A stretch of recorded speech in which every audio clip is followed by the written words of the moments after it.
जिसके कान हो वो सुन ले और जिसकी आंखें हों वो देख ले। ज़्यादातर लोग जब इन रहस्यमयी कामों में लगे होते हैं, चाहे वो किसी भी तरह का ऑकल्ट हो, चाहे वो तंत्र मंत्र हो या सेटनिज्म हो, ये चाहे किसी भी तरह का हो, लेकिन लोग ये कहकर जस्टिफाई करते हैं कि ये ठीक है क्योंकि हम इससे किसी को नुकसान थोड़ी पहुंचा रहे हैं। मतलब अगर मैं किसी का हाथ देखता हूँ तो ये किसी को नुकसान थोड़ी पहुंचा रहा हूँ। मैं लोगों का टैरो कार्ड जरूर देख रहा हूँ लेकिन ये भी किसी को नुकसान नहीं पहुंचाता है। और मैं चाहे क्रिस्टल बॉल में भविष्य भी देखता हूँ लेकिन मैं नुकसान नहीं पहुंचा रहा। जबकि सच्चाई है कि ये पहुंचाता है। सबसे पहले ये आप ही का नुकसान करता है। आप प्रभु के लिए बहुत महत्वपूर्ण हैं। और दूसरा नुकसान उसका होता है जिसके ऊपर आप वो मंत्र पढ़ रहे हैं। क्योंकि अगर आपको लगता है कि मैंने जिसके लिए हेक्सा बनाया उस पर मंत्र पढ़ा है और उसको कोई नुकसान नहीं हो रहा है तो आप अभी नासमझ हैं। मुझे लगता है कि सब लोग अपनी तलवार लेकर के आज आए हैं यहाँ, क्योंकि अगर आप नहीं लाए हैं तो आज मैं आपके लिए एक वर्ड ऑफ विजडम दे रहा हूँ। कभी अपनी तलवार के बिना कहीं मत जाइएगा, क्योंकि आपको नहीं मालूम किस तरह के ड्रैगन से आपका सामना हो जाए। देखिए, इससे फ़र्क नहीं पड़ता है कि मैं क्या कहता हूँ यहाँ, बल्कि ये कि परमेश्वर क्या कहता है इस बारे में। और अब हम जाएंगे व्यवस्था विवरण 18वें अध्याय में और हम ये देखेंगे कि प्रभु इस बारे में आखिर क्या कहते हैं। व्यवस्था विवरण 18 और उसकी हम देखेंगे 9वीं आयत को। अब आपको एक बात समझने की यहाँ ज़रूरत है। परमेश्वर अगर किसी चीज़ को एबोमिनेशन यानी घृणित काम कहता है, ये शास्त्रों में इस्तेमाल किया गया एक ऐसा शब्द है जो नफरत करने के लिए इस्तेमाल किया उसने। मतलब एक ऐसी बात जिसे पूरे दिल से उसने नापसंद किया हो, उस पॉइंट तक जहाँ वो उसे देखना भी नहीं चाहता। देखिए, परमेश्वर पापी से नहीं पाप से घृणा करता है। जब मैं परमेश्वर की निंदा में लगा हुआ था और उस जादुई गोले में दुष्ट आत्माओं को बुला रहा था, उसने मुझसे नफरत नहीं की, बल्कि जो काम मैं कर रहा था उससे की। उसने नफरत सेटनिज्म से की थी। अब हम ये देखेंगे कि परमेश्वर घृणित काम एबोमिनेशन किसे कहते हैं। वहाँ 9वीं आयत में इस तरह से लिखा है कि जब तुम उस देश में पहुंच जाओ जो तुम्हारा प्रभु तुम्हें देता है, तब वहाँ की जो जातियाँ हैं उनके अनुसार जो घिनौने काम है वैसे काम तुम मत सीख लेना। तुम लोगों में से कोई ऐसा ना हो जो अपने बेटे बेटियों को आग में बलि करके चढ़ा दे। ये इंसान की होम बलि है। और कोई भावी कहलाने वाला ना हो। ये डिविनेशन होता क्या जानते हैं? भविष्य बताना। आप क्रिस्टल बॉल में देखते हो, आप वो जाते हो वीजी बोर्ड चलाने के लिए, आपने अपने टैरो कार्ड बनवाए हैं, 1900 की पाप की लाइन पे बात की है। ध्यान दीजिए, मैंने ये नहीं कहा कि वो साइकिक हॉटलाइन है, वो सिन की हॉटलाइन है। हम बाद में भी इस बारे में बात करेंगे कि कैसे ये काम करते हैं। और फिर लिखा है कि शुभ अशुभ मुहूर्त मानने वाला ना हो। ये क्या है? एस्ट्रोलॉजी। अपने भाग्य या किस्मत को शुरू करना तारों के हिसाब से, सूरज के हिसाब से, सोलर सिस्टम के हिसाब से।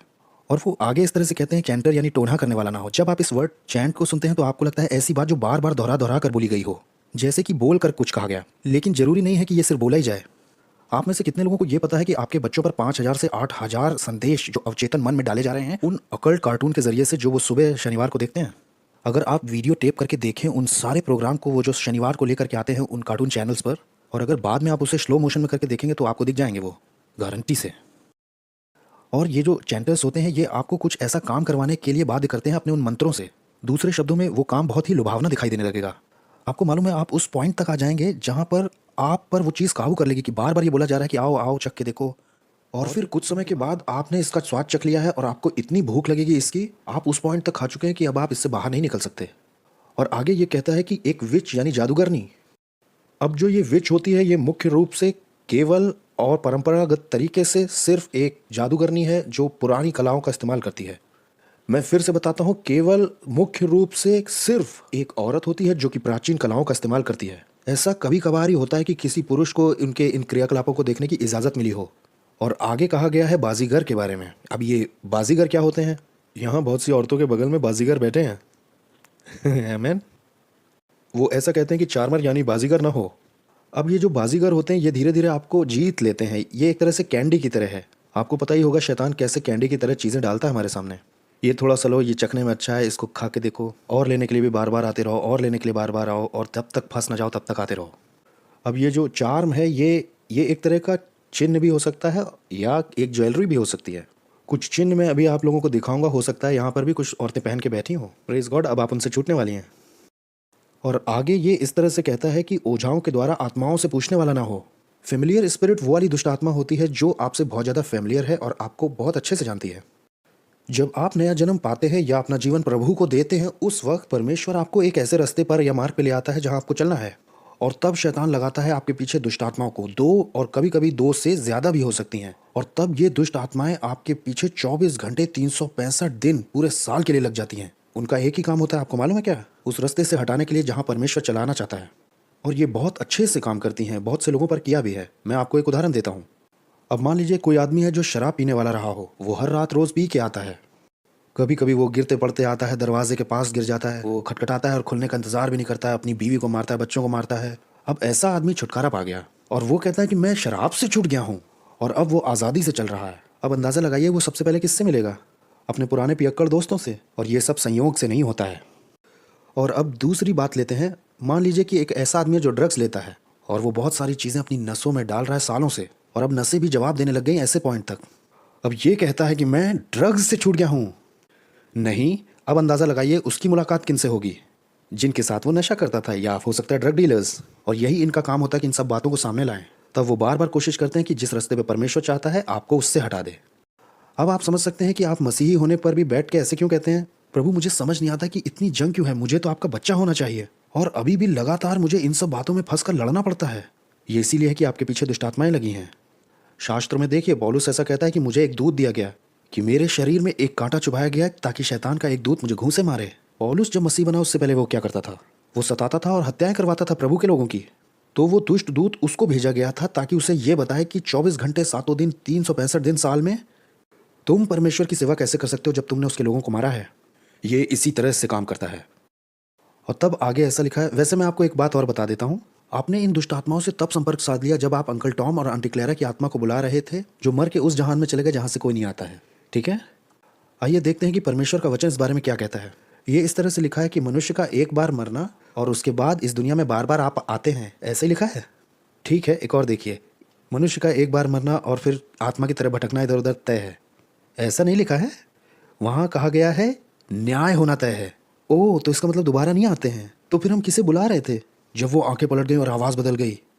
मुझे बड़ा अजीब लगता है जब ये लोग जाते हैं सेंस करने के लिए, जहाँ पर आपके पास माध्यम भी होता है और एक ऐसा व्यक्ति भी जो संपर्क बना के देता है उस जगह से जहाँ से कोई नहीं आता, और उनमें से एक आत्मा आती है आपके परिवार के उस सदस्य की जो कि उस दुनिया में चला गया है, और आप उससे संपर्क बनाना चाहते हो। मुझे अजीब लगता है, अरे ये तो बड़ा अद्भुत है, क्योंकि ये बात तो सिर्फ बिल को ही पता थी। नहीं, जो आत्माएं बिल के आसपास लगाई गई थी उनको भी ये बातें पता थी। और यही है वो जिसे कहते हैं साइकिक हॉटलाइन। मैं इसे सिन हॉटलाइन कहता हूँ। ये साइकिक हॉटलाइन नहीं है। अगर आप साइकिक लोगों का ट्रैक रिकॉर्ड देखेंगे तो ये बहुत खतरनाक होता है। पुराने नियम में अगर आप एक सच्चे भविष्यवक्ता हैं और आपको एक सच्चा नॉलेज दिया गया है और आप 99% ही सही रहे तो आप पर पत्थरवाह होगा जब तक आप मरे नहीं। और यहाँ पर 1900 नंबर दिए हैं। मुझे अचंभा होता है, मैं टीवी पर देखा करता था 1900 नंबर में से आप कोई अपना निकाल सकते हो। मैं तो इसे हॉरोस्कोप, राशिफल ही कहूँगा। वो राशिफल तो नहीं है, लेकिन आप यहाँ अपना हॉरोस्कोप निकाल सकते हैं और फिर आपके तारे सितारे क्या कहते हैं ये लोग बताएंगे आपके लिए तारों में क्या लिखा है। और अब प्रभु की स्तुति हो कि 1900 नंबरों में से आप अपने टैरो कार्ड बनवा सकते हैं जो कि फ़ोन पे आपको सुनाए जाएंगे। क्या ये अद्भुत नहीं है? इन प्रोग्राम में सबसे ज़्यादा खटकने वाली बात मुझे ये है कि जो गवाहियाँ होती हैं वो ज़्यादातर औरतों की होती हैं। और जानते वो कहती क्या है? हो, मेरे साइकिक में ये निकला है कि मेरा बॉयफ्रेंड कहाँ पर है, वो अभी किसके साथ है और वो क्या कर रहा है। क्या ये अद्भुत नहीं है? नहीं, वो साइकिक वाला पाप किसने किया पहले? उस लड़की ने। वो घृणित काम किए, हमने अभी पढ़ा। और जो दूसरा व्यक्ति जिसने पाप किया वो है बॉयफ्रेंड, क्योंकि वो रिश्ते से बच के भागना चाह रहा है। अब यहाँ एक दुष्ट आत्मा है जो बॉयफ्रेंड के चारों ओर है या उसे पकड़े है, और उस बॉयफ्रेंड को वो दुष्ट काम पाप करने के लिए उकसा भी रही हैं। और अब ये डीमन जो है उस डीमन से बात कर रहा है जो कि लड़की के अंदर है। ये एक डीमन हॉटलाइन है, ये एक साइकिक हॉटलाइन नहीं है। आपके पास दो दुष्ट आत्मा है जो एक दूसरे से बात कर रही हैं कि वो आदमी कर क्या रहा है। इसी तरह से ये काम करती हैं। और फिर आगे लिखा है कि वो भूत साधने वाला ना हो। और भूत साधने वाला विजर्ड वो पुरुष होता है जो कि अभ्यास करता है काले जादू का, वो अंधकार के काम, उसे वॉरलॉक भी कहा जाता है। तो जो विच होती है वो मुख्य रूप से सिर्फ और सिर्फ एक औरत ही हो सकती है, और विजर्ड और वॉरलॉक वो होते हैं जो काले जादू का अभ्यास करने वाले पुरुष हैं। और आगे लिखा है कि नेक्रोमेंसर ना हो। अब ये नेक्रोमेंसर भूतों का जगाने वाला वो व्यक्ति होता है जो मरे हुए लोगों की आत्माओं से बात करता है। अब यही वो लोग होते हैं जिनकी आंखें वाँखें पलट जाती हैं और इनकी आवाज़ बिल्कुल अचानक आपके मरे हुए जन जैसी हो जाती है जो कि उस दुनिया में चला गया है। आपको मालूम है ये दुष्ट आत्माएं उस मरे हुए व्यक्ति को इतने अच्छे से जानती हैं कि अब उसकी वो नकल कर सकती हैं हूबहू। मतलब अंतर बता पाना बहुत ही मुश्किल है कि आप जिससे बात करें वो मरा हुआ व्यक्ति नहीं है। और वहाँ पर फिर परमेश्वर बोल रहे हैं, जितने ऐसे ऐसे काम करते हैं वे सब यहोवा के सम्मुख घृणित हैं, और इन्हीं घृणित कामों के कारण तेरा परमेश्वर यहोवा उनको तेरे सामने से निकालता है। तू अपने यहोवा के सामने सिद्ध बने रहना। आपका नहीं पता, but I love the word of God. मुझे इससे प्यार है। जब परमेश्वर कोई सच प्रकट करते हैं तो कागज के उन टुकड़ों की तरह होते हैं जिनको आप पकड़ के ऐसे रखें और एकदम से खुले करके वो उड़ जाते हैं। फिर आप देखते हैं कि लोगों की आंखें किस तरह से खुली। मैं आपको बताऊं, झूठ से समझौता हो सकता है, सच से बहस नहीं हो सकती। परमेश्वर का सच खुल जाने का मतलब है कि आंखों की रोशनी लौटाना ताकि आप देख सकें। जब मैं पैदा हुआ तो मुझे नहीं मालूम था मेरे खून के रिश्ते के माँ बाप कौन हैं। मेरे ब्लड पेरेंट्स के बारे में मुझे सिर्फ इतनी जानकारी है कि मेरे पिता एक पुलिसमैन थे और मेरी माँ नर्स थी। मैं आपको अपनी उम्र नहीं बताऊंगा, लेकिन मैं पैदा हुआ था 50s में, ठीक है, मतलब लेट 50s में। और उस वक्त बच्चे को गोद लेना कोई इतना बड़ा काम नहीं होता था, इतने पेपर वगैरह नहीं भरवाए जाते थे जितने कि आज भरते हैं। उस वक्त बहुत आसान था, आपने डॉक्टर से बात की, डॉक्टर ने हॉस्पिटल से बात की और बस ये सब हो जाता था। अगर आपका नाम वहाँ ऊपर लिस्ट में चढ़ा दिया गया है तो आपको वो बेबी मिल जाएगा। और मेरे जो पेरेंट्स थे वो बहुत आशीषित थे। मैं एक ऐसे परिवार में गोद लिया गया, मेरा मतलब है कि परमेश्वर की ही योजना थी ये, निश्चय। और जो मेरे पिता थे वो ही मेरी दुनिया थे। वो साइकोलॉजी के प्रोफेसर थे हैवी एजुकेशन डिपार्टमेंट में, जो कि नॉर्थ वेस्ट ओक्लाहोमा यूनिवर्सिटी कहलाती है। और जो मेरी माँ थी वो एक टीचर भी थी। लेकिन जब मैं सेव्ड हुआ हूँ उसके बाद परमेश्वर ने मुझे बहुत सारी चीज़ों को दिखाया है। वैसे मैं 2 फरवरी 1978 को सेव हुआ था, और तब प्रभु ने मुझे दिखाया कि मेरी पुरानी पीढ़ियों में जादू टोना हुआ है। और मैं ऐसा इसलिए कह रहा हूँ क्योंकि बच्चा होने पर मेरा जो बचपन था वो बहुत ही सामान्य तरह का था। बस सिर्फ एक चीज़ थी, और वो ये था कि मैं बच्चों के साथ जो चाहता था वो उनके साथ घट भी जाता था। कोई बड़ी बात नहीं, बस छोटी छोटी चीज़ें, जैसे बच्चों का साइकिल से गिर जाना और उन्हें खरोच लग जाना। लेकिन वो तब होता था जब मैं चाहता था हो जाए। मैं सोचता था ये तो बड़ा कूल है, ये तो एक वरदान है, और मैं बस इससे मज़े लेता था।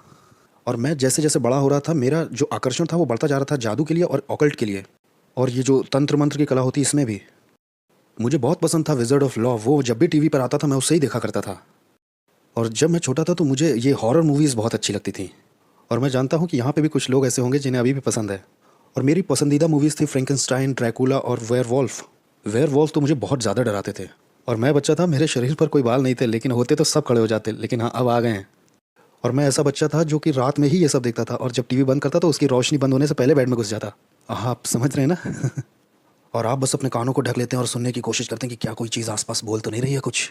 और ये बड़ा रोमांचित करता था। और हमारे बच्चे भी आजकल ऐसे ही हैं, वो कहेंगे कि उन्हें डरना पसंद नहीं, लेकिन वो डरते हैं। और यही सब तो आजकल चलन में है। ये चलन में इतना ज़्यादा है कि वो लोग इससे बड़ा पसंद करते हैं हॉन्टेड हाउस में जाना। हॉन्टेड हाउस में होता ही क्या है, ये हॉलोवीन में खड़े किए जाते हैं और जेसीस टाइप के लोग उसे खड़ा करवाते हैं, ये तो पता ही होगा। वो डरना चलन में है, इसीलिए वो वहाँ जाते हैं क्योंकि डरने में मज़ा आता है। और मैं उन चीज़ों को देखा करता था और उनसे बहुत ज़्यादा ही आकर्षित हो गया। और जितना ज़्यादा मैं उसे देख रहा था उतना ज़्यादा मैं इंटरेस्टेड हो रहा था विच क्राफ्ट करने में। और मैं तंत्र मंत्र से जुड़ी हुई ज़्यादा से ज़्यादा चीज़ें देखना चाहता था, चाहे वो विचेज़ हों या ऑकल्ट हो, कुछ भी हो। और जब मैंने कॉलेज में कदम रखा तो मैं उस कॉलेज में गया जहाँ मेरे पिता ने पढ़ाया था। मैं ऐसा कभी नहीं करता क्योंकि चाहे कितना भी कोशिश कर लो वो आपको एक एग्जाम्पल बना ही लेते कि ये देखो मेरा बेटा ऐसी और बातों की वजह से भी। तो जब मैं कॉलेज पहुंचा तो मैं अपने पिता के पदचिन्हों पर चलते हुए मैं भी एक टीचर बनना चाहता था। और मैं चाहे बड़े बच्चे हों चाहे छोटे बच्चे मुझे मिल जाएं, मैं चाहता था उन्हें इंग्लिश में स्पीच देना सिखाना। तो मैंने इस तरह का अपना गोल सेट किया। और जब मैं आगे चल कर के अपने फाइनल सेमेस्टर में अपने असाइनमेंट जमा करने वाला था, और असाइनमेंट को ख़त्म करने के लिए 5 महीने का ही वक्त था, हमें सबसे पहले एक निबंध लिखना था इंग्लिश में, और इस तरह से आपको इंग्लिश में नंबर मिलेंगे। और तब आप उस ऐसे को अपने स्पीच क्लास में स्पीच की तरह बोलेंगे, तब आपको स्पीच के नंबर मिलेंगे। तो मैंने सोचा आखिर मैं किस चीज़ पे लिखूं, इस दुनिया भर में मैं किस बात पे लिखूं। मैंने सोचा कि मैं प्रमाणित करूंगा कि ये जादू टोना और ये तंत्रमंत्र काम नहीं करते, क्योंकि ये मैंने टीवी पर इतना ज़्यादा देख लिया था कि मुझे लग रहा था कि ये टीवी पे ही होता है बस। ये जो भूत साधने वाले होते हैं सिर्फ टीवी पे ही होते हैं, अच्छी विच बुरी विच ये सब होते ही नहीं हैं। तो मैंने इसे इस तरह से लिखा कि ये तो होते ही नहीं हैं, और मैंने ऐसा कर भी दिया। ओक्लाहोमा के छोटे से कस्बे में जहाँ सिर्फ एक ही लाइब्रेरी है और एक ही बुक स्टोर है नीचे, और वो जो बुक स्टोर है वो ड्रग स्टोर है। तो मैं उस लाइब्रेरी में जा करके ढूंढने लगा हर तरह की किताब को जो जादू टोने से संबंध रखती हैं। मुझे मिला ही नहीं। आप में से कितनों को मालूम है कि चुड़ैलें जाती हैं और उन्हें अदृश्य कर देती ताकि आप उनका मटेरियल उठा ना लें। मैसोनिक लॉज वाले भी ऐसे ही करते हैं, वो अपने लोगों को भेज के सब गायब करवा देते हैं ताकि आपको पता ही ना चले वो क्या विश्वास करते हैं। तो मैंने कहा कि मैं जाऊँगा उस ड्रग स्टोर में अब। और एल्बा जिस कस्बे से मैं आता हूँ ये बहुत ही छोटा कस्बा है। मेरा मतलब है कि वहाँ पर सब लोग एक दूसरे को जानते हैं और सबको एक दूसरे की गतिविधियाँ भी मालूम हैं। तो मैं इस ड्रग स्टोर के अंदर गया और मैंने बहुत धीरे से पूछा, जादू टोने पे कुछ किताबें हैं? वो बोला क्या? मैं बोला आपके पास कुछ किताबें हैं जादू टोने पे? वो बोला मुझसे मैं तुम्हारी माँ को बुलाऊँ? मैंने कहा नहीं। तो मुझे दूसरा विचार है कि जितनी जल्दी हो सके यहाँ से भाग लो, लेकिन अब मैं क्या करूँगा? ठीक है, मैं इन मैगजीन के पते पे लिखूँगा और ऑकल्ट्स की किताबों को मंगाऊँगा। आपको मालूम ही होगा कि मैगजीन के पीछे कुछ पते दिए होते हैं जिसमें आप 10 या $15 भेज देते हैं तो वो आपको भेजते हैं और वो आपको एक किताब मेल कर देंगे। और मेरे पास आई 20 से ज़्यादा। मैंने उन्हें पूरा पढ़ डाला और मैंने कहा अरे मुझे तो इससे बहुत जानकारी मिली है। और तब मैंने सोचा कि अगर मैं इसे यहीं ख़त्म कर देता हूँ, यहाँ तक तो ऐसे के लिए बहुत अच्छा है, लेकिन अगर मुझे इस पर कुछ बोलना पड़ गया तो ये ज़रूरी है कि मैं ऐसे कहूँ कि भाई मुझे पता है कि काम नहीं करता, क्योंकि मैं ऐसे कुछ लोगों से मिला हूँ जो खुद को तांत्रिक कहते हैं और मैंने उन्हें देखा है, वहाँ कुछ भी नहीं हुआ। तो मैंने कहा ठीक है, मुझे एक जादूगरनी ढूंढनी होगी। अब आप ऐसा तो नहीं करते आप कैंपस में सबके पास जाके पूछें क्या तुम विच हो है ना, है कि नहीं? उनमें से कुछ होते हैं लेकिन और तब मैंने कुछ समय निकाला और मैं एक स्टूडेंट सेंटर में एक दिन गया हुआ था। मैं वहाँ रॉक एंड रोल म्यूज़िक बजाता था। रॉक एंड रोल बैंड में तो मैं तब से बजा रहा था जब मैं 13 साल का था। और मैंने 3 सीडीज़ भी रिकॉर्ड की हैं अलग अलग ग्रुप के साथ। बस उनका हुआ कुछ नहीं सिवाय मेरी दीवार में लगा और बस पोस्टर बना के कि देखो ये भी किया है मैंने, उनमें से एक मैं हूँ। और तब मैं मेटल हैवी म्यूज़िक बजाता था और जो ड्रमर था वो अलग इलाके से था। और मैं एक दिन स्टूडेंट सेंटर में अपने वो असाइनमेंट लेके बैठा हुआ था और मैं बहुत डिप्रेस लग रहा था। उसने पूछा क्या हुआ, क्या है तुम्हें? मैंने कहा पता नहीं यार, बस मुझे ये वाला जो मैटर है ना इस पर थोड़ी जानकारी चाहिए। मेरे पास कुछ ही महीने बचे हैं इस ऐसे को पूरा करने के लिए और फिर मुझे इसके ऊपर स्पीच भी देनी है और मुझे इस पर जानकारी ही नहीं मिल रही। उसने पूछा इसमें करना क्या है? मैंने कहा मुझे प्रमाणित ये करना है कि जादू टोना तंत्र मंत्र काम नहीं करते। उसने कहा तुम्हें पक्का पता है ये? मैंने कहा हाँ मुझे पक्का है, मैंने आज तक कुछ देखा ही नहीं। मैंने लोगों पे ध्यान दिया लेकिन लोगों ने भी कुछ दिखाया नहीं। उसने कहा मैं तुम्हारी मदद कर सकता हूँ। मैंने कहा ये कैसे करोगे? मैं तुम्हें एक कपल से मिलवा सकता हूँ, वो जादूगर हैं। नहीं, वो कुछ लोगों को जानते हैं। मैंने कहा बहुत सही, मुझे इंतज़ार रहेगा। और सही में उसने मुझे क्रिन एंड क्रिस्टी से मिलवाया। अब ये किनी जो था इसके बारे में बताता हूँ। ये ऐसा दिखाई देता था जैसे आज हिप्पी दिनों का कोई आदमी रह गया हो। उसके लंबे बाल बिखरे हुए रहते थे और दाढ़ी बिल्कुल उलझी हुई थी। आंखें उसकी चढ़ी ऐसे रहती थी क्योंकि 24 घंटे का नशा करता था। और जो उसकी सुंदर सी पत्नी क्रिस्टी थी वो सुनहरे बालों वाली खुशनुमा बच्ची थी। वो हमेशा लॉन्ग ड्रेस पहनती थी सैंडल के साथ। उसकी कलाई में हमेशा मालाएं बंधी होती थी और वो पूरी मनकों वाली माला पहनी रहती थी। वो मनके की दुकान थी, समझ गए ना? और मुझे इनसे मिलवाया गया और मुझे इनसे बड़ा प्यार हो गया। मुझे इनके पास बार बार जाना बहुत अच्छा लगता था क्योंकि इन्होंने ही सबसे पहले मुझे LSD ड्रग, मैस्केलिन ड्रग और बेलाडोना ड्रग दिया और हशीश और मैरिजुआना दिया। मेरा मतलब आप जो चाहते थे वहाँ वो सब कुछ था। और आपको अच्छा लगेगा वहाँ बैठना, नशे करना और अपना नियंत्रण खो देना और ये रॉक एंड रोल म्यूज़िक सुनना। और मुझे वहाँ इतना मज़ा आने लगा कि मैं भूल ही गया कि मैं वहाँ करने क्या गया हूँ। कुछ समय के बाद मैंने उनसे कहा मैंने सुना है कि आप मेरी मदद कर सकते हैं। उसने कहा किस बारे में? मैंने कहा मुझे एक ऐसे आदमी से मिलना है जो अपने आप को जादूगर या तांत्रिक कहता हो। मुझे फ़र्क नहीं पड़ता कि इसमें क्या कीमत चुकानी पड़ेगी, मुझे बस मिल करके उससे कुछ जवाब चाहिए। उसने कहा जरा 1 मिनट रुको, तुम्हें किसने किसने मेरे बारे में बताया? मैंने कहा वो जो डेव ड्रम बजाता है उसने। वो अंदर गया और उसने डेव को फ़ोन किया ये कंफर्म करने के लिए कि उसने सचमुच मुझे भेजा है कि नहीं। उसने कहा ठीक है जरा 1 मिनट दो और वो फिर अंदर गया। उसने फिर से एक फ़ोन किया, 15 मिनट बाद आया, बोला सब सेट कर दिया। मैंने कहा क्या सेट कर दिया? उसने कहा देखो तुम्हें एक मीटिंग में बुलाया जाएगा। उसने कहा तुम्हें एक फ़ोन आएगा, इस मीटिंग में जाने के लिए तुम्हें तैयार रहना होगा जब भी वो फ़ोन आए। मुझे फ़ोन मत करना कि कब वो फ़ोन आएगा, मुझे कब बुलाया जाएगा, मुझे नहीं मालूम, लेकिन जब भी वो फ़ोन आए तुम्हें जाना है। मैंने कहा ठीक है। मैंने 1 महीना इंतज़ार किया उस कॉल का और वो थर्सडे की नाइट को आया जबकि सुबह मेरा एक बड़ा टेस्ट था। मेरे डैड ने मुझसे कहा कि तुम्हें सोना चाहिए क्योंकि सुबह तुम्हारा बड़ा टेस्ट है। मैंने कहा ठीक है डैड जा रहा हूँ। 11:15 फ़ोन बजा और मैंने उठाया। दूसरी तरफ जो औरत थी मैं उसका नाम जान गया था, वो अलेक्जेंड्रिया थी। उसने कहा मैं इसमें पुजारी हूँ। उसने कहा ये एड्रेस है, इस तरह से यहाँ आते हैं, अभी आओ। और मैंने अपनी घड़ी की तरफ देखा, मैंने कहा अरे 12 बज चुके हैं, ये तो आधी रात हो गई है। उसने कहा पता है हमें, अभी आओ, और अगर तुम अभी नहीं आए तो तुम्हें दोबारा फ़ोन नहीं आएगा, दोबारा कोई मौका नहीं मिलेगा। मैंने कहा ठीक है मुझे तो ये जानकारी चाहिए ही चाहिए। मैं अपने पिता के पास गया। मैंने कहा डैड मेरा एक बहुत अच्छा दोस्त है, उसको थोड़ी दिक्कत हो गई है, उसकी गर्लफ्रेंड ने उसे छोड़ दिया है, वो उल्टी सीधी बातें कर रहा है और मुझे वहाँ जाकर उससे बात करनी होगी। डैड ने कहा ठीक है लेकिन जल्दी आ जाना। ठीक है। तो मैं गया वहाँ और एक अपार्टमेंट के अंदर गया और वहाँ मुझे अलेक्जेंड्रिया मिली। उसने अपने आप को इंट्रोड्यूस किया कि मुझे देख के बड़ी खुशी हुई। और जब मैं वहाँ अंदर गया मैंने नोटिस किया कि वो एक नॉर्मल सा अपार्टमेंट ही था, लेकिन वहाँ जो ज़्यादातर औरतें थीं वो नंगी थीं और आधी नंगी थीं और वो ज़मीन पर पेंट किए हुए एक सफ़ेद गोले के चारों ओर बैठी थी। और उस गोले के अंदर एक 5 पॉइंट का सितारा बना हुआ था और उस सितारे के हर कोने पर एक मोमबत्ती जल रही थी और वो उसके अंदर थे और वो गा रहे थे और मंत्र पढ़ रहे थे और हमिंग कर रहे थे। मुझे नहीं मालूम वो क्या गुनगुना रहे थे, लेकिन मैं भी उनके साथ हमिंग करने लगा ताकि मैं बाहर का इंसान ना लगूं। और उन्होंने कहा कि अब हम क्या करेंगे कि अब हम चाहते हैं कि तुम इसके अंदर बैठो और बाहर मत निकलना, और हम लोगों को एक एक करके तुम्हारे पास आने को कहेंगे और तुम जो चाहो उनसे पूछ सकते हो, लेकिन हम तुम्हें अंदर गोले में बिठा रहे हैं, तुम बाहर मत आना। मैंने कहा ऐसा क्यों? उसने कहा क्योंकि हम हवा को चार्ज कर रहे हैं आत्माओं के लिए और हम सचमुच अपने देवता को बुला रहे हैं और तुम एक बाहर के आदमी हो, और अगर तुम उस गोले से बाहर आ गए तो जो बचा रहेगा वो तुम्हारे ऊपर हमला कर सकता है। मैंने कहा डोंट वरी, मैं कहीं नहीं जा रहा हूँ। तो मैं अंदर जाकर के बैठ गया और वहाँ पर एक एक करके कैंडल के पास लोग आने लगे और मैं उनसे जो पूछना चाह रहा था मैंने पूछा। तुम हैक्स कैसे बनाते हो, लव पोशन कैसे बनाते हो, और लव स्पेल कैसे बनाते हो, आत्माओं को कैसे बुलाते हो। और जिस समय मेरा काम खत्म हुआ अगले दिन 4 बज चुके थे। जब मैं वहाँ से निकला मेरी नोटबुक इतनी हो गई थी और तब मैंने कहा कि मैं अब रेडी हूँ। और फिर मैं घर आया और बाद में मैंने जब उसे पढ़ा है जो कुछ मुझे बताया गया था, और मैंने कहा कि ये बढ़िया तो रहा, लेकिन अगर स्पीच देनी है तो मुझे ऐसे कहना होगा कि मैंने इन चीज़ों को ट्राई किया और मैं जान गया हूँ कि ये सब काम नहीं करता है। तो मैंने अपने कुछ दोस्तों को बुलाया और कुछ चीज़ों को करना शुरू किया, वो जो मुझे बताई गई थी वहाँ पर। मैंने हेक्सेस बनाए जो लव स्पेल्स थे, जो श्राप बोलने थे और जो कुछ हम सोच सकते थे। और जानते क्या हुआ? हर चीज़ जो आखिरी तक लिखी थी सबने काम किया। और मैंने कहा हे, लगता है मुझे यहाँ कुछ बदलने की ज़रूरत पड़ेगी। ये प्रमाणित करने के बजाय कि ये काम नहीं करता, अब ये करना पड़ेगा कि ये काम करता है। और मैंने ये करके देखा है। मैंने अपना ऐसे दिया, अपनी स्पीच दी और मुझे A+ उसमें मिला। जब मैं क्लास से बाहर निकला तो 2 लड़कियां मेरा इंतज़ार कर रही थी बाहर। उन्होंने कहा हम तुम पर निगाह रखे हुए थे।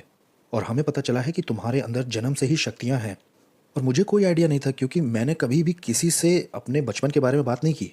तुम्हारे अंदर जन्म से ही ताकत है और हम उन ताकतों को लेकर तुम्हें वो बना सकते हैं जिसके लिए हमें लगता है कि तुम्हारा जन्म हुआ है। और मैंने कहा वो है क्या? उन्होंने कहा तुम्हें बस सिर्फ इस मीटिंग में आना है, हमारी एक मीटिंग होने वाली है अगले शुक्रवार को रात 12 बजे, तुम ज़रूर आना। मैंने कहा ठीक है। एड्रेस दिया गया, मैंने एड्रेस लिख लिया, एक नक्शा भी छोटा सा दिया गया कैसे पहुँचेंगे। जाहिर सी बात है गाड़ी चलाकर मैं पहुँच गया शुक्रवार रात को वहाँ। और वो जगह हमारे सिटी के बहुत रिस्की डिस्ट्रिक्ट में आती थी। और आपको तो पता ही है कि हम ऐसे मिडिल क्लास फैमिलीज़ के लोग, हम कोई रिस्की जगह पे नहीं जाते जहाँ हमारा कोई लेना देना ना हो। और हम लोग गाड़ी चला रहे थे और थोड़ी देर के बाद अचानक मैंने एक टर्न में कोने पे रोकी और मैंने उस घर को पहचाना। वो हमारे पुराने बायोलॉजी टीचर का घर था। और जब गाड़ी लगाने के बाद मैं बाहर निकला, दरवाजे पे गया तो मैंने सोचा ये गलत घर में आ गया हूँ मैं। और मैंने दरवाज़ा खटखटाया। मुझे शौक लग गया जब वो दरवाजे पे आए और वो काला लबादा पहने थे, काली मोमबत्ती पकड़े थे। और उन्होंने कहा कि भाई तुमसे मिलकर बड़ा अच्छा लग रहा है स्टीफन, अंदर आओ, हम तुम्हारा इंतज़ार कर रहे थे। और फिर पीछे से पुराने स्कूल के बायोलॉजी टीचर भी आ गए। मैंने कहा आप भी? वो बोले हाँ। और जानते मैं ज़मीन पर बने हुए उस गोले को ढूंढ रहा था और मैं काफ़ी रिलैक्स हुआ कि ज़मीन पर किसी तरह का कोई गोला नहीं बना हुआ है और लोगों ने कपड़े भी पहने हैं। मैंने बड़ा कंफर्टेबल महसूस किया वहाँ। बस एक छोटा सा अंतर ये था कि राइट हैंड साइड पर जो दीवार थी उस पर एक काला क्रॉस लटका हुआ था उल्टा। और जब हम हॉल की तरफ आगे को जा रहे थे तो दोनों तरफ दीवारों के कुछ तस्वीरें बनी थी। वो नरक की तस्वीरें थी, जैसे डीमंस लोगों को भाला लेकर के नरक की आग में डाले जा रहे हैं और इसी तरह की चीज़ें। मैंने वो सब देख के कहा आप लोग डेविल वर्शिपर्स हैं? उन्होंने कहा हाँ, हमें पता है सच्ची ताकत है कहाँ। और मैंने कहा ओह। और फिर उन्होंने कहा कि मैं तुम्हें किसी से मिलवाना चाहता हूँ। और पीछे से एक आदमी चलता हुआ है, वो 6 फुट 2 इंच का होगा, पतला, अपने सर पर हुड चढ़ा रखा था और काले रोब पहन रखा था, एक काली कैंडल भी पकड़े था। वो आया और उसने कहा कि मैं माइकल हूँ। और माइकल बोला तुमसे मिलकर बहुत खुशी हुई, हम तुम में बहुत इंटरेस्टेड थे और बहुत सावधानी से तुम पे नज़र रखे हुए थे, यहाँ तक कि हम तुम्हारे बारे में कुछ ऐसी बातें जानते हैं जो तुम्हें लगता है कि हमें नहीं पता। और इस बात से मैं और निश्चिंत हो गया। और फिर उसने मेरी तरफ देखा और कहा मुझे लगता है तुम वो खून बन सकते हो जिसे हम ढूंढ रहे हैं। अब मैं आपको कुछ बताता हूँ। आप कुछ लोगों से मिले हो जिन्होंने काले कपड़े पहने, काली कैंडल पकड़े हैं और वो डेविल वर्शिपर हैं, आपको मालूम है। और अब वो कह रहे हैं कि हम ऐसा खून चाहते हैं जो आपका है। सबसे पहले जो बात दिमाग में आएगी, ओ माय गॉड, ये तो मेरा ही बलिदान करेंगे। लेकिन ऐसा था नहीं। वो शायद समझ गया। उसने कहा नहीं नहीं ऐसा नहीं है, हमारा एक लीडर है जो ग्रोटो के लिए जा रहा है। ग्रोटो जो होता है जादू टोना में एक कॉवेंस होते हैं और ये 13 जवान लड़कियां होती हैं, मतलब बूढ़ी भी हो सकती हैं, लेकिन 13 औरतें होती हैं और उनके ऊपर एक महायाजिका होती है। और सेटनिज्म में एक ग्रोटोज होते हैं जिसमें आदमी और औरतों की संख्या निर्धारित नहीं होती है, ये मिक्स होते हैं और इनके ऊपर हाई प्रीस्ट और हाई प्रीस्टेस होती हैं रूल करने के लिए। उसने कहा कि उसे वेस्ट कोस्ट के ग्रोटोज को संभालने जाना है और उसे अपनी जगह पर किसी और की ज़रूरत है। और उन्हें लगा कि मैं उस जगह पर हो सकता हूँ, मतलब मुझ में वो बात है। और उन्होंने मुझसे कहा कि वो चाहते हैं कि मैं उनकी मीटिंग्स में आता रहूं। और मैंने 6 महीने तक ऐसा किया। और मेरे हाई स्कूल के जो बायोलॉजी टीचर थे वही मेरे मेंटर बन गए। उन्होंने हर चीज़ सिखाई जो मुझे जानने की ज़रूरत थी। और थोड़ा ही और समय बीता होगा और मैं बिल्कुल इसमें अंदर तक चला गया। मेरा मतलब है उन लोगों ने मुझे बहुत वेलकम महसूस कराया, बहुत कंफर्टेबल महसूस कराया। मेरा मतलब है उनके हाथ और बाहें खुली हुई थी मेरे लिए। और आप उनकी टेबल पर जाते हैं और लाइन्स बनी हुई हैं कोकीन की। वहाँ मैस्कुलिन की लाइन है, हेरोइन की लाइन है, आप जो कल्पना कर सकते हो सब कुछ वहाँ टेबल पर था। और उन्होंने कहा जो भी चाहिए वो ले सकते हो। और उन्होंने दूसरी तरफ दिखाया, वहाँ औरतों की लाइन लगी हुई थी सोफे पे। उन्होंने कहा अगर ये चाहते हो तो बस उंगली दिखाओ उस लड़की की तरफ और हम तुम्हारे साथ उसे पीछे भेज देंगे। वैसे मैं सिटनिस्ट के चारों ओर रहने पर नशे में नहीं होना चाहता था। वैसे मैं औरतों के मामले में बहुत शर्मिला हूँ, तो ये मेरे लिए थोड़ा काम नहीं किया। मैंने कहा नहीं, बस मैं खड़े रह के देखूंगा कि तुम लोग करते क्या हो। तो मैंने वैसे ही किया और जो कुछ वो मुझे सिखाते थे मैंने उसे बहुत जल्दी सीख लिया। और फिर एक रात वो कुछ बलिदान चढ़ाने के बारे में बात करने लगे। मैंने उनकी तरफ देखा, मैंने सोचा मुझे इस बारे में कुछ पता क्यों नहीं है। जब मैं छोटा था मुझे संडे स्कूल खींच के लाते थे जब बच्चा था मैं। और मैं उन बच्चों में हुआ करता था जो कार से उतरते ही 2 रास्ते जो चर्च की तरफ जाते हैं, गाड़ी लगाने के बाद जो अपनी एड़ियों को धंसा देते हैं ज़मीन पे और खींच के लाए जाते हैं। और मुझे यीशु के बारे में मालूम था क्योंकि मैंने यीशु के बारे में संडे स्कूल में पढ़ा था। यीशु और मेमना, यीशु और बच्चे और वो वाली बातें सारी। मुझे बस नहीं पता था कि वो कौन है, उसने किया क्या, और उसने जो किया ये मेरे लिए किया। और अंदर से जैसे किसी आवाज़ ने कहा हो कि नहीं, ये लोग बस तुम्हारे लिए नहीं हैं। और मैं वहाँ से चलने के लिए मुड़ा और 69 के आखिर की बात है। और मैं कभी भूलूंगा नहीं, माइकल ने मुझे मेरे कंधे से पकड़ के पलटाया और अपनी ठंडी काली आंखों से कहा कि मुझे मालूम है तुम लौटोगे। मैंने कहा मुझे नहीं लगता है। सितंबर 1970 में मैं कुछ लाइटिंग कर रहा था स्टेज के लिए। क्लास के बाद जो कॉलेज ड्रामा होते हैं उसके लिए मैं स्टेज की लाइटिंग वगैरह कर देता था। मैं वहाँ लाइटिंग कर रहा था ऊपर चढ़ के उस प्ले के लिए जो इस वीकेंड में होने वाला था वहाँ। और एक लड़का दौड़ते हुए आया सामने के दरवाजे से। उसने कहा हे, क्या तुमने न्यूज़ सुनी, कोई बूढ़ा आदमी मार दिया गया है हिट एंड रन में। और मैं नीचे झुका, मैंने कहा क्या? हाँ, अभी रेडियो में बताया कि एक बूढ़ा आदमी था साइकिल से और कोई आया जवान, उसको टक्कर मार दी कार से और कोई उसे पकड़ भी नहीं पा रहा, वो भाग गया, हिट एंड रन हो गया। और जो सबसे पहली बात दिमाग में आई कि ये उसके साथ होना ही चाहिए था। वो सड़क पे बूढ़ा आदमी साइकिल के साथ आखिर गया ही क्यों? और जिस तरफ मेरा ध्यान नहीं गया वो ये बात थी कि मेरे पिताजी अपनी क्लास के बाद रिलैक्स होने के लिए अपनी साइकिल और अपनी कमर की मशीन लेके जाते थे आधा किलोमीटर बाहर शहर के, और वहाँ हमारे एक दोस्त थे और उनका एक सब्जियों का बगीचा था और मेरे पिताजी को वहाँ जाना अच्छा लगता था। और लगभग बस 5 मिनट बाद मुझे एक पेजर आया जो मेरे पिता के एक बहुत अच्छे दोस्त का था, और उन्होंने कहा कि तुम्हें घर आना चाहिए, मुझे लगता है ये तुम्हारे पिता थे, क्या तुमने न्यूज़ सुनी है, क्योंकि हमें उनकी मशीन और साइकिल नहीं मिली है। मैंने कहा हाँ मैंने सुना। उन्होंने कहा तुम बस घर आ जाओ, हम बस पहचान के लिए इंतज़ार कर रहे हैं। तो मैं अपनी कार में बैठा और मैं जल्दी से घर आ गया। जब मैं घर आया, सारे परिवार के लोग, सारे दोस्त, सारे पड़ोसी खड़े थे घर के चारों ओर। मेरे पिता के एक दोस्त आए, उन्होंने मुझे कस के गले लगाया और कहा कि हम प्रार्थना करते हैं कि ये जॉब ना निकले, लेकिन शायद है वही, हम बस इंतज़ार कर रहे हैं।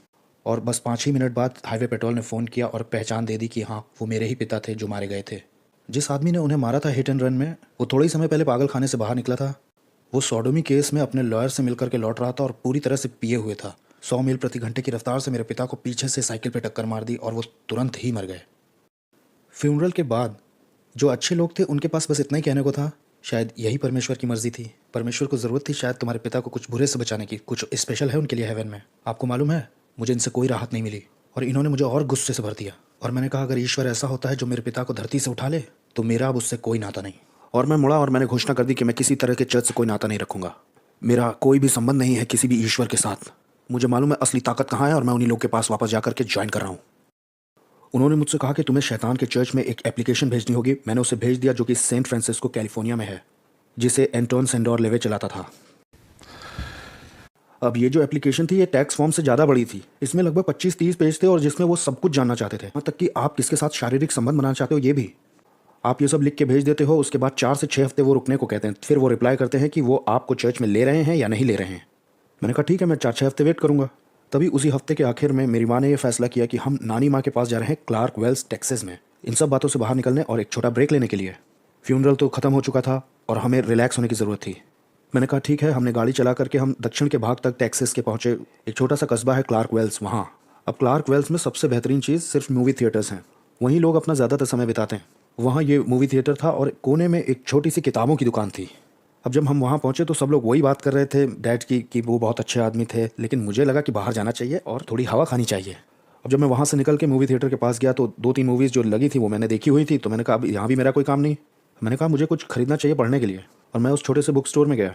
और फिर मैं उस बुक स्टोर के अंदर गया, वहाँ किताबों का बहुत बड़ा कलेक्शन था और उन्हीं में वो जो घूमने वाली रैक नहीं होती है जिसे आप बार बार घुमा के कलेक्शन देखते हैं, मैंने उसे घुमाया तो वहाँ पे प्रेम कहानियों की किताबें, युद्ध की किताबें और वेस्टर्न मैगजीन, और मैंने उसे दोबारा घुमाया और हर एक किताब को देखा और कुछ नहीं बस love stories, war stories, magazines.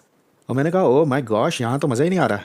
और फिर मैंने उसे तीसरी बार घुमाया, वहाँ लव स्टोरीज, वॉर स्टोरीज और एक और काली किताब दिखाई दी जो मुझे घूर रही थी। वो सैटेनिक बाइबल थी जिसको उसी एंटोन सेंडोर लेवे ने लिखा था, जो कि वहाँ पहले नहीं थी जब मैंने 2 बार वो रैक घुमाई थी। और मैं वहाँ ऊपर गया, मैंने कहा आपके पास ऐसी और हैं? क्लर्क बोला हमारे पास ये है, हमें ये भी नहीं पता था ये क्या है। मैंने कहा मुझे बेच दो। मैंने उसके लिए $5 दिए। जब मैं घर आया मैंने उसे पूरी पढ़ लिया और ये भी कोशिश की कि कुछ चीज़ें याद कर लूँ। उस वक्त जो मेरी गर्लफ्रेंड थी मैंने उसे भी ये बात शेयर की थी और उसने कहा अरे बहुत बढ़िया, मैं भी तो इन्हीं बातों पे यकीन करती आई हूँ। मैंने कहा वेरी कूल। मैंने कहा जब मैं हाई प्रीस्ट बन जाऊँगा तो तुम्हें भी ले आऊँगा और हाई प्रीस्टेस बनाऊँगा। वो बोली ये भी बढ़िया रहेगा। और जब मैं एल्वा में लौट आया था, ज़्यादा समय नहीं बीता था, बस 1 हफ्ता ही हुआ होगा, मेरे मेल बॉक्स में एक लेटर आया चर्च की तरफ से, जो कि उनकी तरफ से एक जवाब था।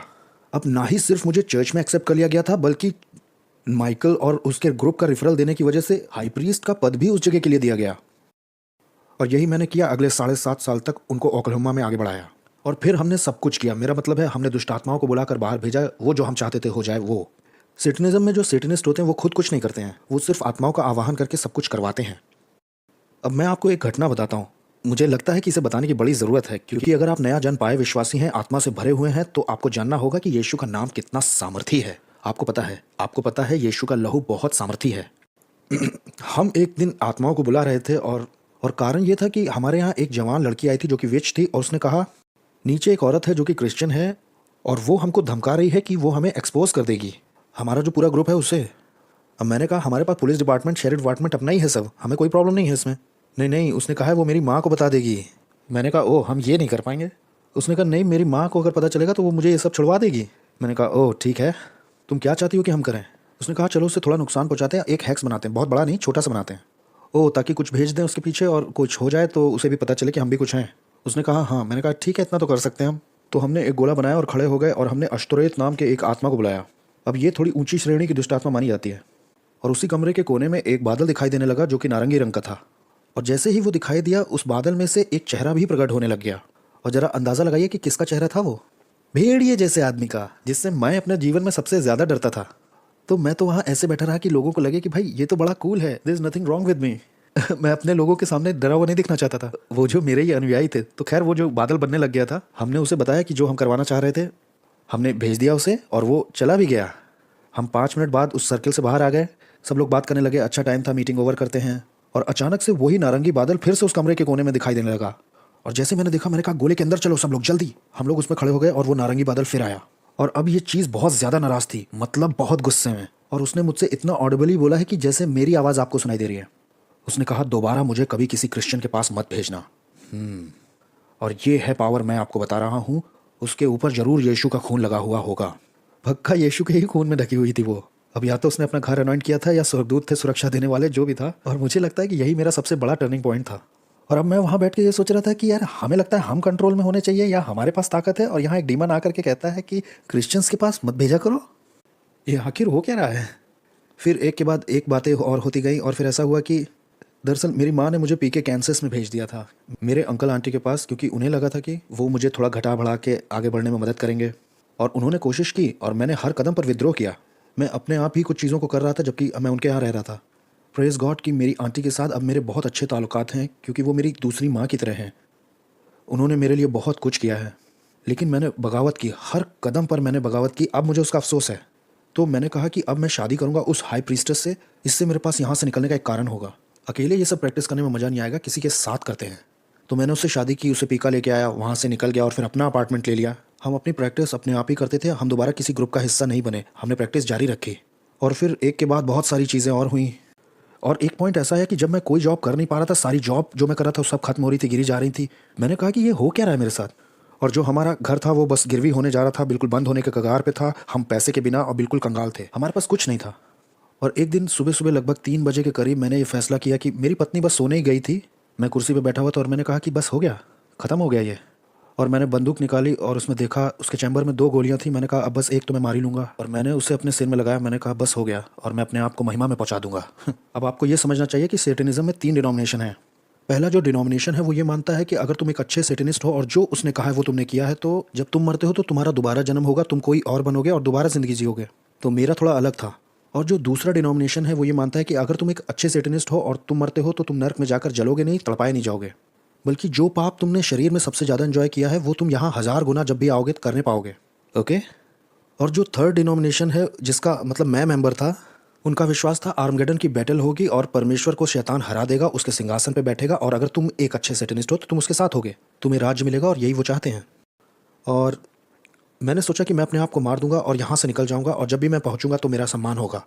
तो मैं उस बंदूक को देख रहा था और बस सर में लगाने ही जा रहा था और मुझे फ्लैशबैक्स आने लग गए। मेरा एक दोस्त था जिसके साथ 3.5 साल मैंने नाइट शिफ्ट में काम किया था। पीका में मैंने मेंटली रिटार्डेड बच्चों के बीच में काम भी किया था, और मैंने लगभग 3-3.5 साल उसके साथ नाइट शिफ्ट में काम किया था। और उसने मुझे एक किताब दी थी जिसका नाम था सेटेन सेलर, माइक वोंके की। और मैंने उस किताब को 2 ही दिन में पढ़ डाला था। मैं उसे नीचे ही नहीं रख पाया और मैंने बैठ के 2 रात में ही उसे ख़त्म कर दिया। मैंने कहा कि तुम्हारी ज़िंदगी में नर्क खुल गया ऐसा लग रहा है, लेकिन ये आदमी बाहर निकल आया है। अब मैं कोई क्रिश्चियन नहीं बनूंगा जैसे ये बन गया, लेकिन ये संभव है कि मैं भी बाहर निकल आऊँ। शैतान एकजुट ऑकल्ट वालों से ये जरूर बोलता है कि तुम अंदर तो आ गए हो लेकिन कभी बाहर नहीं निकल सकते। तो जब मैंने वो किताब पढ़ी तो मुझ में थोड़ी बहुत उम्मीद आने लगी।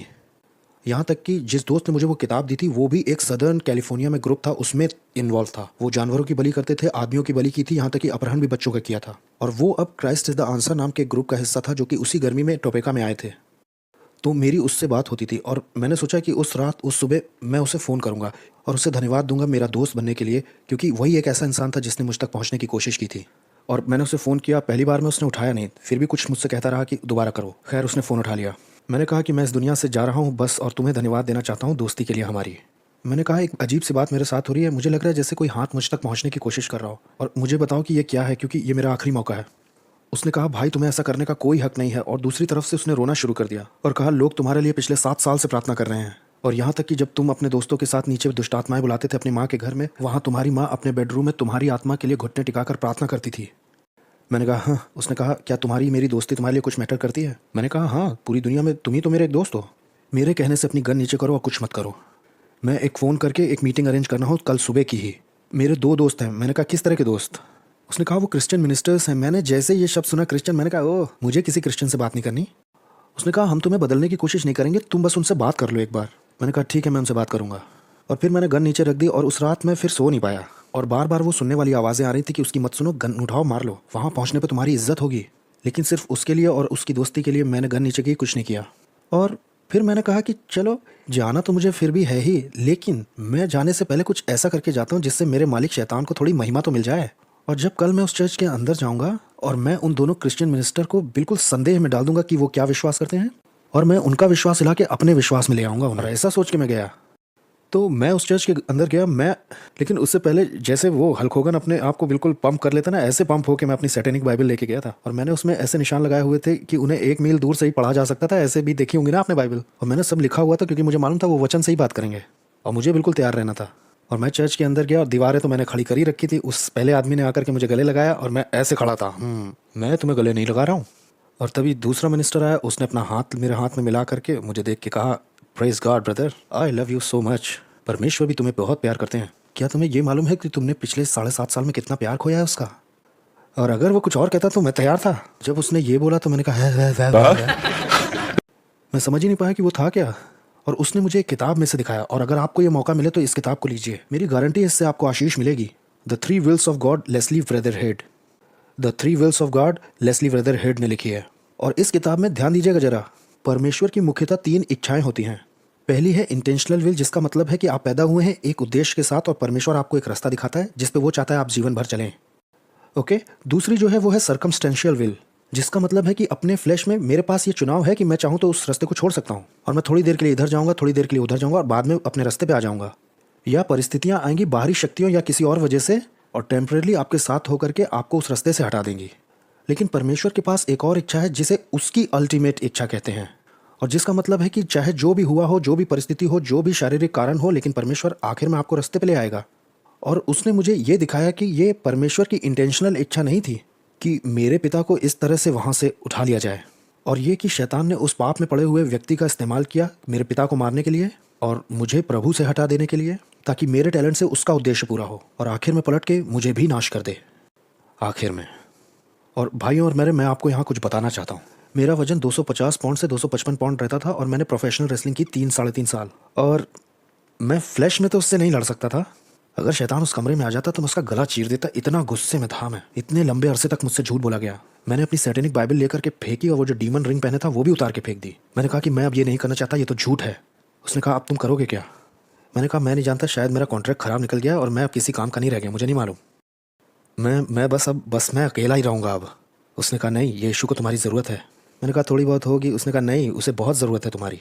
उसने कहा जब तुम शैतान के थे तो शैतान के थे, लेकिन जब यीशु के हो तो वो तुम्हारा इस्तेमाल करेगा जब तक तुम चाहो कि तुम्हारा इस्तेमाल होता रहे, जब तक तुम खुले रह के काम करना। मैंने कहा वेल मुझे नहीं मालूम। उसने कहा कभी प्रभु से बात की है? मैंने कहा नहीं, सदियाँ बीत गई हैं। उसने कहा आज करना चाहोगे? मैंने कहा मुझे पता ही नहीं कैसे करते हैं। उसने कहा ऐसे बात करो जैसे तुम्हारे डैड हैं। ठीक है। मैं नीचे हुआ और पहली बार ज़िंदगी में मैंने अपने घुटने टेके चर्च के अंदर, और ये माइलस्टोन था क्योंकि मैं हाई प्रीस्ट था, लोग मेरे सामने झुका करते थे, लेकिन मैं झुका हूँ, मतलब बहुत बड़ी बात। और मैं अपने घुटने पे आया, मैंने कहा प्रभु मुझे नहीं मालूम कि कहाँ से शुरू करूँ, क्या बात करूँ। मैंने जो कुछ किया मैं उसके लिए माफ़ी मांगता हूँ, जो कुछ शैतान के लिए किया वो भी मैं छोड़ता हूँ। और उन्होंने मुझसे बताया कि तुम हवा में उठ गए थे, तुम आधा इंच अपने घुटनों पर हवा में लेविटेट कर गए। मैं समझा नहीं पाऊंगा, लेकिन कोई बहुत बुरी चीज़ मेरे सीने को फाड़ के बाहर निकली और मैं झटके से नीचे गिरा और मैं ज़िंदगी में पहली बार खाली था। और उसने कहा आप यीशु मसीह को अपने दिल में प्रभु की तरह बुलाओ, और मैंने वैसा किया। मैंने कहा आज से आप मेरे मालिक बन जाइए, और मुझे लगा कि अब ये पूरा हो गया, ख़त्म। और मैं बहुत फुल महसूस कर रहा था, मैं बड़ा खुश भी था और आनंद मेरे अंदर था। मैं खड़ा हुआ और उसने कहा अब तुम्हें परमेश्वर की सामत की ज़रूरत है, अब तुम्हें पवित्र आत्मा की सामत की आवश्यकता है, क्योंकि तुम जिस चीज़ में थे उसमें हथियारों के साथ शैतान वापस आएगा ज़रूर। और मैंने पूछा ये क्या है?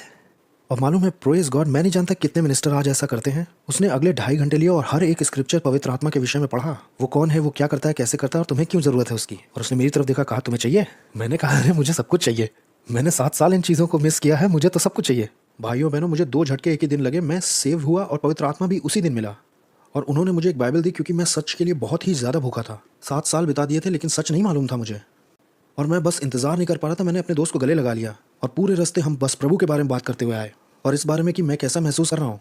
मैंने कहा मैं आशा करता हूँ ये आज की फीलिंग नहीं है जो कल चली जाएगी और मैं फिर पुराने जीवन में लौट जाऊँगा। उसने कहा नहीं, तुम आज मर गए हो, तुम मर चुके हो और तुम नई सृष्टि हो, और यही है जिसमें तुम्हें अब चलना है। और मैं बताने के लिए इंतज़ार नहीं कर पा रहा था। और जानते हैं सबसे पहले मुझे किसको बताना था? मेरी सैटेनिस्ट पत्नी को।